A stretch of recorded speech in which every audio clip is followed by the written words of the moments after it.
So, welcome to the Spring Virtual Railway Weekend at Western Abbey. I'm Christopher Langdon, and I would like to share with you my experiences in getting started in 3D printing.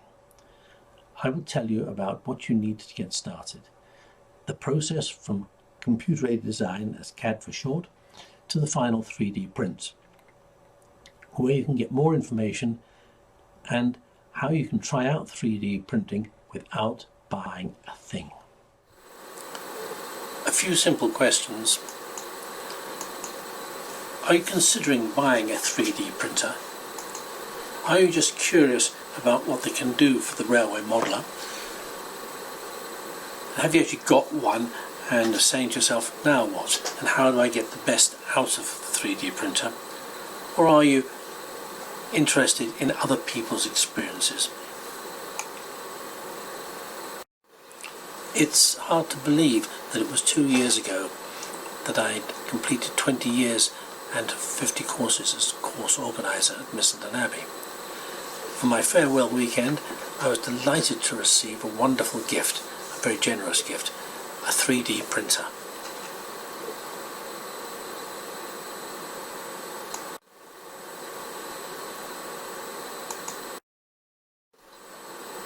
At our Missenden Abbey railway modelling courses, we are always trying to introduce new technologies to our participants.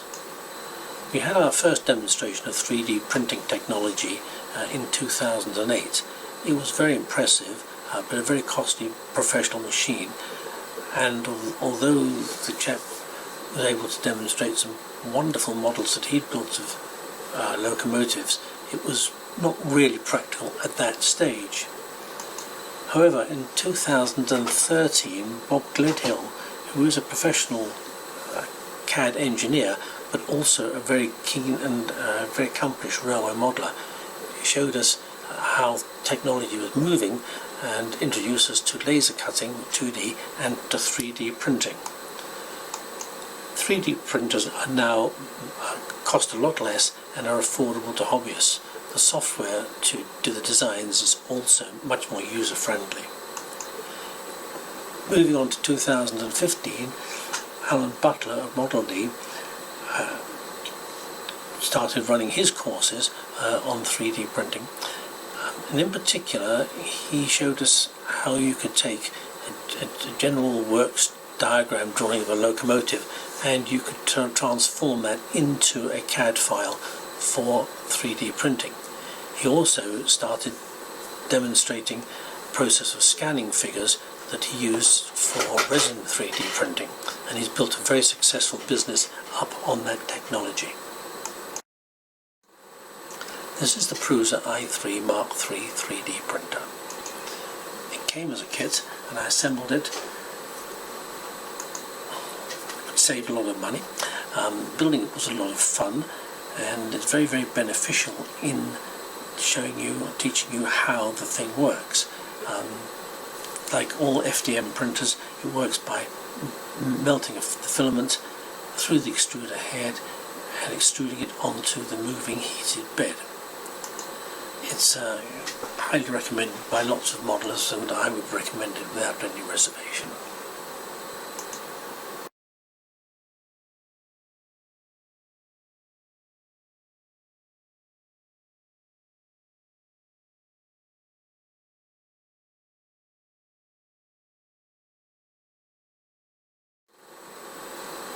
There are two different sorts of 3D printers, the one that uses the monofilament and one that uses resin. The monofilament ones, like I have, just takes the strand of plastic, is melted through the heated element, extruded by the printing head through a nozzle onto the moving plates, and the layers are built up to produce the 3D print. And this is fine for the majority of modelling that I do. However, if you want very, very fine detail, like for doing figures, then the liquid resin process is probably more suitable. This is the one that Alan Butler uses. It's just more complex, it costs more money, and there is some work to be done after you have printed the model you're making. If If you want all the details, the Prusa website has everything that you need to know with all the pros and cons, and Prusa have just introduced a new relatively low cost resin printer.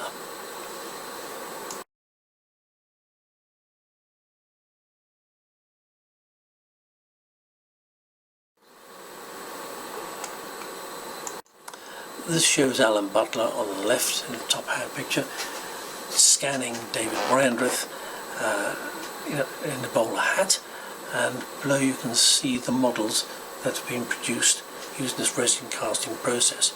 It's super for figures, and Alan Butler's built a very, very good business up making figures using this process.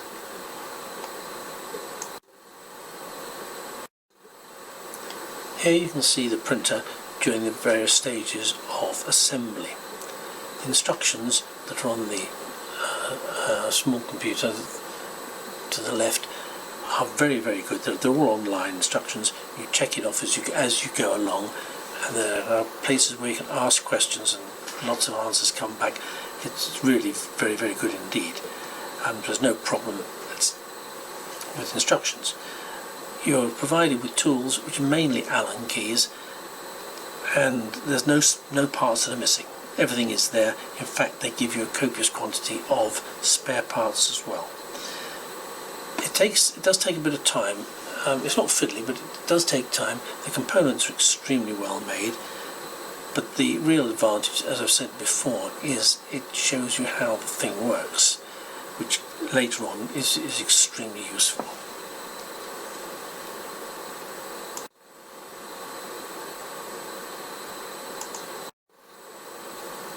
And here you can see my first print. It's a mounting bracket for a servo to go underneath a semaphore signal, and it worked perfectly. I was really very pleased indeed at the way this turned out. So, how does one go about producing a 3D print? Well, the first stage is to design it using computer-aided design with software on your PC. There are two popular versions of software: SketchUp, which is free and very, very easy to use, and Fusion 360, which is semi-professional, but there is a student license which I use, which is free. The simplest one to use, though, especially for a beginner, is SketchUp. Both of these softwares will produce a STL file, which is the standard file for 3D printers. The STL files have to be sliced to produce the layers. And the slicer produces the file for the 3D printer. The slicer is very useful because you can manipulate and multiply the number of 3D models that you want to print. You can also produce mirror images, so you do one design and then the slicer can take those designs and give you several copies of that design. And then you put the file to your printer and you just sit there and watch the printer, and I have to say it's quite mesmerizing watching the thing going backwards and forwards, building up layer after layer until you get your model.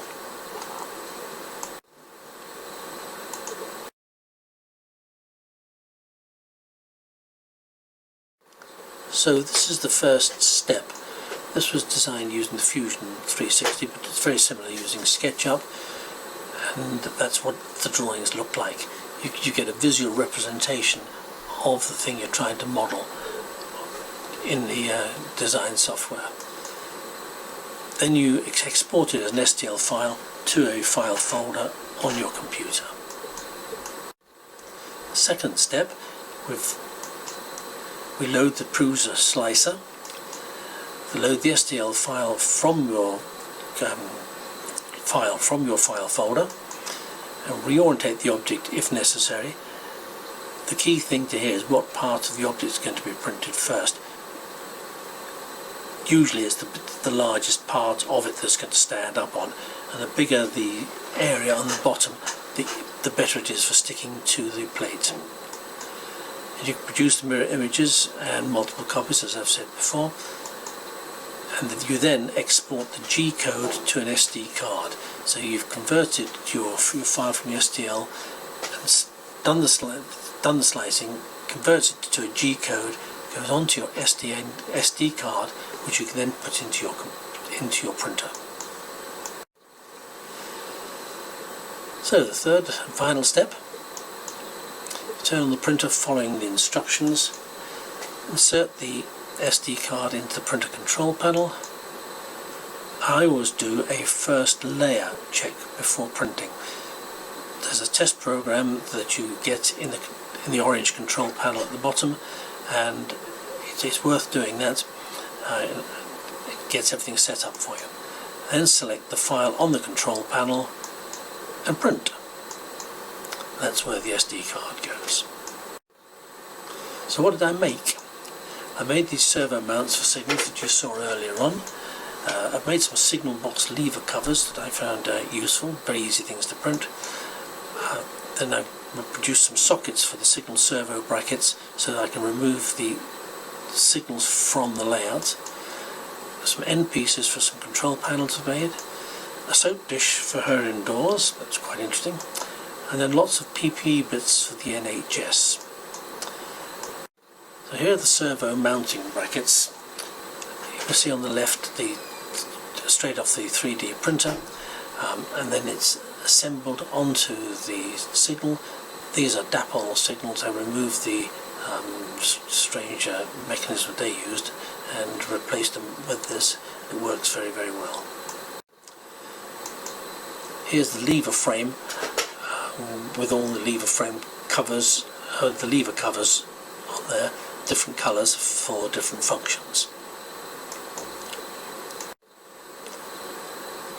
On the left you can see 4 pieces of the chin guards for the PPE masks that I was making, and on the right an ugly picture of me wearing one of the face masks that we made, and I made about 86 of those, so the kind gift from Missenden has actually been very, very useful during this emergency, certainly at the beginning of it, in making headgear for the NHS.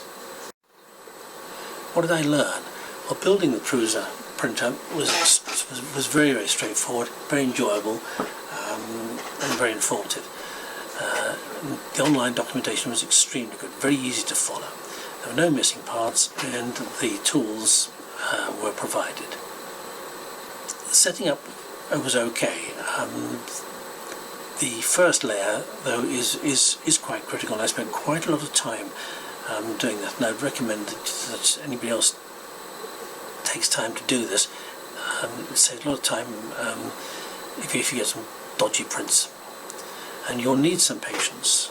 You will need some patience if you're not familiar with CAD. And keep your filament in a cool, dry environment, because if it absorbs moisture you're going to get indifferent printing. And don't buy cheap filament. You always get what you pay for. And here's some suggestions and ideas. Find somebody who's actually got a 3D printer. Ask them for their recommendations. What are the pitfalls? Which one do they choose? Why do they choose it? What software did they use? And would they be prepared to print a small test piece for you? You can then go get a free copy of SketchUp, fiddle around with it, try and draw something, give it to your mate, and he can produce it for you. Read Bob's Gledhill's Laser Cutting and 3D Printing for Railway Models. It's an excellent book. I've known Bob a long time, and he's made some really quite outstanding models. He's taught both the subjects at Missenden Abbey, and he also has a library of designs that you can print, so you can download his things, his stuff, and you can print them at home if you've got a printer and you don't really want to be bothered with all the CAD design. So have a go and see what you do. You don't need a printer. You can get free software, so you can build yourself, or you can design yourself all sorts of useful things for your railway, and hopefully somebody can print them for you. So, what have we learned from this? What are the conclusions? Well, 3D printers are a valuable railway modelling tool, no doubt in my mind about that. You can produce quantities of things that you can't necessarily buy. I couldn't find anywhere that had those servo mounts, and when the smaller, thinner servos came out, it was relatively easy to build the mounts for them. In my opinion, CAD is becoming a basic tool for railway modellers. And the best way to learn it is to go on one of our courses. But seriously, it is going to become a basic skill. Most people are computer literate. CAD is not that difficult. It's getting much easier to use. And in the same way that you would do a drawing on the back of an envelope, now you do your drawing on your computer. You send the file to somebody or send it to your printer, and you've got the finished article. And they're affordable, they're reliable, and a very useful addition to the modeller's workshop. And you do not need a printer to get started. So I hope that's given you a good insight into my first year or so of having a 3D printer, and hopefully you'll enjoy using one. Thank you.